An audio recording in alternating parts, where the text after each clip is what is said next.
ഏട്ടേ പണം ഒരുപാട് ഇടുന്നുണ്ടല്ലോ. ഒരു 5 താട്ടേന്നേ.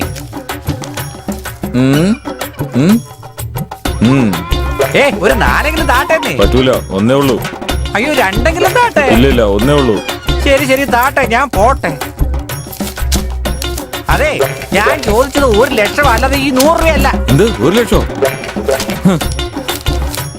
എടാ മന്ദബുദ്ധി, ഇത് വെറും കല്ലാന്ന് വിചാരിച്ചോ നീ? ഇത് മാണിക്കക്കല്ല, മാണിക്കക്കല്ല്. ഈ കല്ലിന് ഇത് തന്നെ കൂടുതൽ എനിക്ക് പോടോ. പോടാ. അടുത്ത് ഇത് വിൽക്കാൻ ചെന്നത് നിന്റെ തെറ്റാണ്. നിനക്കറിയാം ഇത്, പക്ഷെ നിന്റെ കയ്യിൽ കാശില്ലല്ലോ. അവനറിയില്ല, പക്ഷെ അവന്റെ ഇഷ്ടം പോലെ കാശുണ്ട്. കല്ലുള്ള എനിക്ക് കാശ് വാങ്ങാൻ വിധിയില്ല. എന്റെ കല്ല് ഇങ്ങോട്ട് താട്ടെ. എടുത്തോളൂ. അയ്യോ എന്റെ കല്ല് താൻ മന്ത്രവാദിയാണോടോ? അതെ. ഈ കല്ല് വേണോ കാശ് വേണോ? എന്ത് ചോദ്യമായത്? കല്ല് കൊണ്ടു നടക്കുന്നത് കാശിന് വേണ്ടി തന്നെയല്ലേ? എത്ര വേണം? തന്റെ കയ്യിൽ എത്ര ഉണ്ട്? നിനക്ക് എത്ര വേണമെന്ന് പറയേ. എനിക്ക് 10 കോടി വേണം. തന്റെ കയ്യിലുണ്ടോ? ആദ്യം കണ്ണൂർന്ന് നോക്കാം. അമ്മോ 10 കോടി. ഞാൻ ആഗ്രഹിച്ച 10 കോടി. എടോ താൻ എന്താ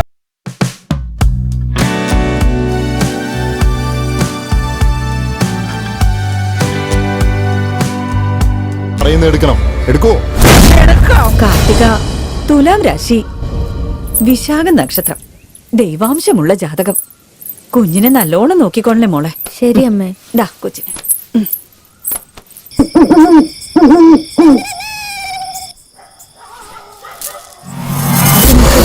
നീ ഒന്ന് വേഗം പോയി നോക്ക്. ഞാൻ ആരെങ്കിലും വരണ്ടോ നോക്കാം.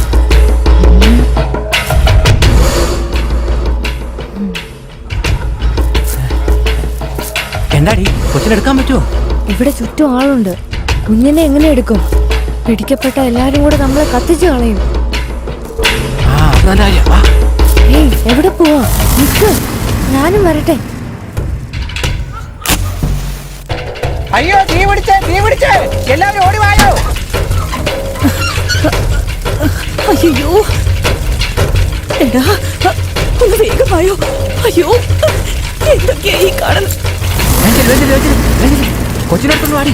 ഞാൻ ആരെങ്കിലും വരണ്ടോ നോക്കാം. എടി വേഗം വാട്ടെ. ഇടി ഒന്ന് വേഗം വാടി. വേഗം വാ. ഒന്ന് വേഗം വാ വേണ്ടേ. വാ പോകാം, വേഗം പോവാം. കാണുന്നതിന് മുമ്പ് വേഗം സ്ഥലം വിടാം. കുഞ്ഞിനെ വേഗം കൊടുക്ക്, ഞാൻ പിന്നാലെ വരാം. ഓം ഹ്രീം ക്ലീം ക്ലീം മുണ്ടായവ നമസി. കുഞ്ഞിനെ ക്ലീം ഹ്രീം ഹീം മുണ്ടായവ നമസി. നിം നം ബിം ഗം മുണ്ടായവ നമസി.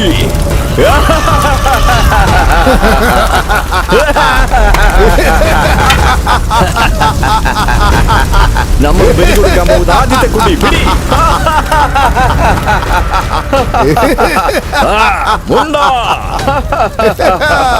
ഓം ക്ലീം ഹ്രീം മുണ്ടായവ നമസി. ഐം ക്ലീം ഹ്രീം ഹീം മുണ്ടായവ നമസി. നും നം നിം കും മുണ്ടായവ നമസി. സിം ഹം ലം ബം മുണ്ടായവ നമസി. ഓം ഹ്രീം ക്ലീം മുണ്ടായവ നമസി. ഐം ക്ലീം ഹ്രീം ഹീം മുണ്ടായവ നമസി. ഓം ഹ്രീം ക്ലീം ഹീം മുണ്ടായവ നമസി. ഓം ഹ്രീം ക്ലീം ഹീം മുണ്ടായവ നമസി. ഓം ഹ്രീം ക്ലീം.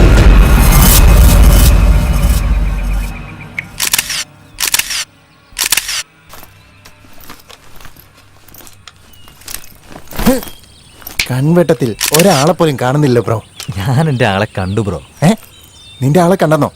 കാണിച്ചേ. നീ വണ്ടിക്കര് കാണിച്ചു തരാം. ഇത് പിടിക്കും.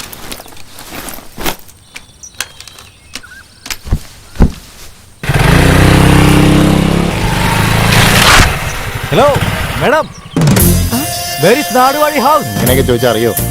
ഇപ്പൊ നോക്കിക്കോ. മോളെ, ഈ നാട് വഴിയുടെ വീട്ടിലേക്ക് എങ്ങനെയാ പോകേണ്ടത്?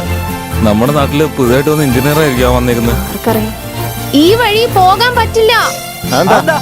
പാലം റിപ്പയർ ചെയ്യാം.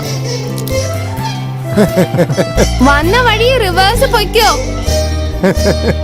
2 കിലോമീറ്റർ ചുറ്റണം. അങ്ങനെയല്ലേ? ആ അതെ അതെ. ഈ പെണ്ണെ ഇപ്പഴാ സൂര്യവംശം സിനിമ കണ്ടെന്ന് തോന്നുന്നു ബ്രോ. അതെ. ഹലോ മാഡം, വില്ലേജിലുള്ളവരൊക്കെ പാവങ്ങളായിരിക്കണം. ഇത്ര അഹങ്കാരം ഉണ്ടാവാൻ പാടില്ല. ഞങ്ങളുടെ കയ്യിലെ ഗൂഗിൾ മാപ്പ് ഉണ്ട്, പിടിച്ചിരിക്കടാ. എന്ത് ചെയ്യാനാ? എത്രാമത്തെ തവണ കൊച്ചിനെ കാണാതെ പോണേ. ഇതിനൊരു പേരുണ്ടാക്കണം. നമ്മൾ കുറെ നാളായി എന്റെ കുഞ്ഞിനെ കാണുന്നില്ല. എല്ലായിടത്തും അന്വേഷിച്ചു നോക്കിയോ? ഞങ്ങൾ എല്ലായിടത്തും നോക്കിയതാ, കുഞ്ഞുങ്ങളെ കണ്ടുപിടിക്കാൻ പറ്റിയില്ല. അമ്മേ, മഹാമായേ, മഹാമായേ, എന്റെ കുഞ്ഞിനെ വേഗം തിരിച്ചു തരണേ. പിടിക്ക് ആരും പിടിക്ക്. നമ്മളിനി എന്താ ചെയ്യുന്നേ? ആദ്യം പോലീസിനെ വിളിക്കാതെ. ഞാനടാ ഈ നാട്ടില് പുതിയത്. ഈ നാട്ടില് പോലീസ് വരികയല്ല. പോലീസ് വന്നില്ലെങ്കിൽ പിന്നെ ഞങ്ങളെ ആരും രക്ഷിക്കാനാ? ഇതുവരെ ഒരു പോലീസ് ഇങ്ങോട്ട് കേറിയിട്ടില്ല, അറിയാവോ? എടോ മിണ്ടായിരടോ. നിങ്ങളെ പോലുള്ള ആണുങ്ങളൊക്കെ ഇവിടെ ഉണ്ടായിട്ടാണ് ഇങ്ങനെയൊക്കെ നടക്കുന്നത് ഇവിടെ.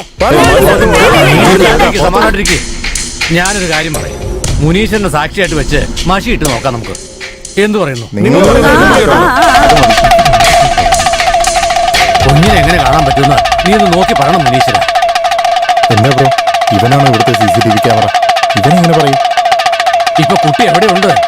എങ്ങനെ ഇരിക്കുന്നു? ഇപ്പൊ ആ കുട്ടി ഈവനോടെ ഇല്ല. എല്ലാം നിങ്ങളുടെ തെറ്റാണ്. കുട്ടി ജനിച്ചപ്പോ തന്നെ മുനീശ്വരൻ ചെയ്യേണ്ട എല്ലാ കാര്യങ്ങളും തന്നെ നിങ്ങൾ ചെയ്തിരുന്നോ? ഇല്ലല്ലോ. അതാണ് ഇങ്ങനെയൊക്കെ സംഭവിച്ചത്. അതുകൊണ്ടാണ് ആ മുനി ആന്റി കുഞ്ഞിനെടുത്തോണ്ട് പോയത്. അയ്യോ മുനീശ്വരാ, ഞാനൊരു തെറ്റ് ചെയ്തു, എന്നോട് ക്ഷമിക്കണേ. എന്റെ കുഞ്ഞിനെ തിരിച്ചു തരുമോ? എന്താ ബ്രോ, ഇയാള് പറയുന്നത് എന്താണെന്നൊന്നും മനസ്സിലാവുന്നില്ലല്ലോ. മുനിയാന്റിയോട് ചോദ്യങ്ങൾ ചോദിക്കാതെ ചെയ്യേണ്ട കാര്യങ്ങളൊക്കെ പോയി ചെയ്യാൻ എന്ത് നോക്ക്. ഷൂട്ട് ചെയ്യാനാണ്?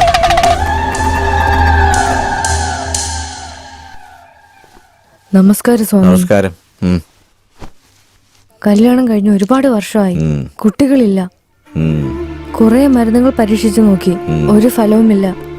എല്ലാം ശരിയാകും. കൈയൊന്ന് നീട്ടേ. ഞാൻ എന്റെ വിഷമം പറഞ്ഞപ്പോ കടുക്ക എന്തിനാ തരുന്ന സ്വാമി? പെറ്റമ്മയേക്കാൾ ഒരുപടി മുകളിലാണ് കടുക്കായി. ഇത് ഞാൻ പറഞ്ഞതല്ല, പൂർവികരും സിദ്ധരും പറഞ്ഞതാണ്. ശ്രദ്ധിച്ച് കേൾക്ക്. ദിവസവും 5 ഗ്രാം കടുക്കപ്പൊടി രാത്രി ഉറങ്ങുന്നതിന് മുമ്പ് ഇളനീര് കൂട്ടി കഴിക്കുകയാണെങ്കിൽ കാഴ്ചക്കുറവ്, കേൾവിക്കുറവ്, പിത്തരോഗങ്ങളിൽ നിന്നും നാക്ക്, മൂക്ക്, തൊണ്ട, ആമാശയം, ചെറുകുടൽ, വൻകുടൽ, വൃക്ക, കരൾ, ഹൃദയം കൂടാതെ ഉഷ്ണം, ഹൃദയവേദന, പ്രമേഹം ഇതുപോലെ ജീവന് ഭീഷണിയുള്ള എല്ലാ രോഗങ്ങളിൽ നിന്നും രക്ഷപ്പെടാൻ ദൈവം തന്നൊരു പ്രസാദമാണ് ഈ കടുക്ക. ഈ കടുക്കപ്പൊടി 48 ദിവസം ഞാൻ ഈ പറഞ്ഞ പോലെ കഴിച്ചിട്ട് വന്നാൽ കിഴവനും കുമാരനാകാമെന്ന് പൂർവികർ പറഞ്ഞിട്ടുണ്ട്. അങ്ങനെയുള്ള കടുക്കയെ നീ സാധാരണമായി കാണരുത് മകളെ. നീ കഴിക്ക്, എല്ലാ ആഗ്രഹങ്ങളും നിറവേറും. ശരി സ്വാമി. ആയിക്കോട്ടെ മകളെ, പോയിട്ട് വരാം. നന്നായി വാ. ചേട്ടാ ഇതൊന്ന് ശരിയാണെന്ന് നോക്കാവോ? ചേട്ടാ നമസ്കാരമുണ്ട്. നമസ്കാരം ചേട്ടാ. ആ നമസ്കാരം. നിങ്ങളൊക്കെ ആരാ? ചേട്ടാ ഞങ്ങള് കണ്ടറിയില്ലേ, നമ്മുടെ അമ്പലം കെട്ടാൻ വന്ന എഞ്ചിനീയർ. ആ ഇരിക്കേ. Okay sir, thanks. അപ്പോ നിങ്ങൾ എഞ്ചിനീയർ ആണോ? ചേട്ടാ ഞങ്ങള് അതെ സാറേ, ഇയാൾ എഞ്ചിനീയർ, ഞാൻ അസിസ്റ്റന്റ് എഞ്ചിനീയർ. ഞാൻ ചോദിക്കുന്ന ചോദ്യങ്ങൾക്ക് കൃത്യമായിട്ട് ഉത്തരം പറഞ്ഞാ നിങ്ങൾ ഈ അമ്പലം കിട്ടും. ഇവര് വീട്ടിലും എത്തിയോ? ആ നിങ്ങൾ പറയാ, നിങ്ങൾക്ക് ഇഷ്ടപ്പെട്ട അമ്പലം ഏതാ? ചോദ്യം ചോദിക്കാൻ അറിയാവുന്ന നാടുവാടിക്ക് ഈ ചോദ്യം ആരോടെ ചോദിക്കേണ്ടതെന്ന് അറിയില്ലല്ലോ. നമ്മുടെ നാടിന്റെ ഐശ്വര്യവും നമ്മുടെ നാടിന്റെ അഭിമാനവുമായ തഞ്ചാവൂർ ക്ഷേത്രമാണ് എനിക്ക് ഏറ്റവും ഇഷ്ടപ്പെട്ട ക്ഷേത്രങ്ങളിലൊന്ന്. അത് മാത്രമല്ല, ക്ഷേത്രത്തിന്റെ നടുഭാഗത്തുള്ള ലിംഗത്തിന്റെ ഉയരം 12 അടിയാണ്. ഇത് നമ്മുടെ നാടിന്റെ അഭിമാനം തന്നെയല്ലേ? ആ ലിംഗത്തെ താങ്ങി നിർത്തുന്ന പീഠത്തിന്റെ ഉയരമാണെങ്കിലോ 18 അടിയാ. ഇത് നിർമ്മിച്ചവരുടെ കഴിവല്ലേ? അത് മാത്രമല്ല, ക്ഷേത്രത്തിന്റെ മൊത്തം ഉയരം എന്ന് പറഞ്ഞാലോ 216 അടിയാ. ഇത് പൂർവികരുടെ കഴിവ് തന്നെയല്ലേ? ഗർഭപിണ്ഡത്തിനും നന്ദി പ്രതിമയ്ക്കും ഇടയിലുള്ള ദൂരം 246 അടിയാ. ഇത് മൊത്തം നമ്മുടെ നാടിന്റെ അഭിമാനമല്ലേ? നമ്മുടെ നാട്ടുകാർ തന്നെ നിർമ്മിച്ച ഒരേ ഒരു ക്ഷേത്രം എന്ന് പറയുന്നത് തഞ്ചാവൂർ ക്ഷേത്രമാ. ഇതൊക്കെ എങ്ങനെ നിനക്കറിയാടാ? എല്ലാം വാട്സപ്പിൽ കണ്ടാടാ. ആ സന്തോഷം. എന്റെ മനസ്സിലുള്ള കാര്യം തന്നെ നിങ്ങൾ പറഞ്ഞു. താനാണ് ഈ നാട്ടിൽ അമ്പലം കെട്ടുക. എന്താ ശരിയല്ലേ? ഞാൻ പറയുന്ന കേട്ട് ഉമാർ ക്ഷേത്രം കെട്ടം പറയണോ? കമ്മിറ്റായി ബ്രോ. ഓസിയില് തങ്ങുന്നു, തിന്നുന്നു. ഇത് ഭവാനി എന്റെ മോളാ.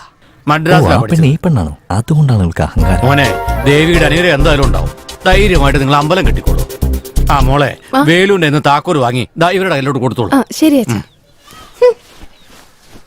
എടാ എന്തിനാടാ എഞ്ചിനീയർ ആണെന്ന് പറഞ്ഞേ? ബ്രോ, അങ്ങനെ പറഞ്ഞാലേ നമ്മൾ വിചാരിച്ച ഷൂട്ട് ചെയ്യാൻ പറ്റും. അതൊക്കെ ശരിയാ. ഇതൊന്നും നടക്കുമെന്ന് തോന്നുന്നില്ല. ഞാൻ സത്യം പറയുമ്പോ എന്താ ബ്രോ, നന്നായിട്ടല്ലേ പൊക്കോണ്ടിരിക്കുന്നേ? തനിയെ വന്ന എഞ്ചിനീയർ ക്യാരക്ടർ എന്തിനെടുത്ത് മാറ്റുന്നേ? എടാ, നമ്മൾ എഞ്ചിനീയർ അല്ല മീഡിയക്കാരാണെന്ന് ഭവാനി അറിഞ്ഞാലുണ്ടല്ലോ, അവൾക്ക് നല്ല വിഷമാവില്ലേ? ഓ, കഥ അങ്ങനെയല്ലേ പോകുന്നേ? ഞാൻ എല്ലാ കാര്യങ്ങളും ഭവാനിയോട് പറഞ്ഞാലോന്ന് ആലോചിക്കുന്നത്. അവള് പെർമിഷൻ തരുവാണെങ്കിൽ നമുക്ക് ഷൂട്ട് ചെയ്യാം. ഇല്ലെങ്കിൽ എന്താ ചെയ്യണേ നമുക്ക് ആലോചിക്കാം. ആലോചിച്ചിട്ട് നമ്മൾ എന്ത് ചെയ്യാനാ? ഈ നാട്ടുകാരെങ്ങനെ പറഞ്ഞ് തല്ലി കൊല്ലും. ഓൾറെഡി ഇവിടുത്തെ പിള്ളേരൊന്നും കാണുന്നില്ലെന്ന് പറയുന്നത്. ഇനി അതിന്റെ കാരണം നമ്മളാണെന്ന് പറഞ്ഞു കളയും. മനസ്സിലായോ? അപ്പൊ എന്താടാ ചെയ്യാ?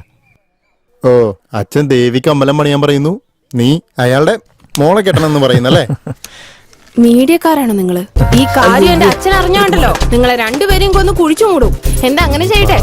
ഇന്നെ പിടിച്ചോ. നിന്നെ കണ്ട ഇടടാ. തന്നെ തീരുമാനിച്ച നീയാണ് എന്റെ വൈഫ് എന്ന്. ഇതൊക്കെ ഷൂട്ട് ചെയ്തിട്ട് ഏത് ചാനലാടാ വെക്കാൻ പോന്നെ?